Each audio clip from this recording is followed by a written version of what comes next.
ৰাধা পুৰতম নহাধু অধৰ মধু ৰাধা পুৰতম নহাধু অধৰ মধু পানে মোহিতম বিভে।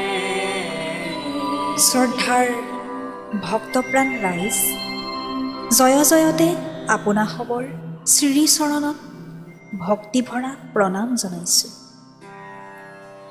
মনত পৰিছে তাহানিৰ সেই ককা দেউতাসকললৈ, যাৰ অদম্য শক্তি, আকাশলংঘী সপোন আৰু তেজৰ উত্তাল তৰংগত জন্ম হৈছিল আমগুৰি গাঁওবাসীৰ বটবৃক্ষ তথা প্ৰাণকেন্দ্ৰস্বৰূপ আমগুৰি ৰংঘৰীয়া কেন্দ্ৰ, যাৰ ছত্ৰছায়াত জীয়াই থাকি আজি আমি আমগুৰিবাসীয়ে গৰ্ব কৰিছোঁ।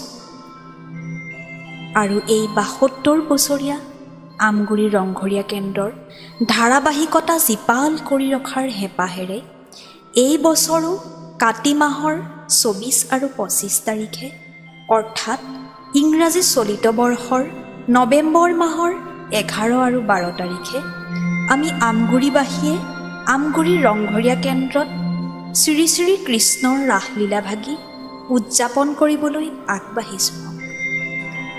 আশা কৰোঁ ভক্তবৃন্দৰ বিপুল সমাৱেশত ভগৱান শ্ৰীকৃষ্ণৰ ৰাসোৎসৱভাগিয়ে প্ৰতিজন ভক্তৰ হৃদয়ত ঐশ্বৰিক ভাৱৰ উন্মেষ ঘটাব।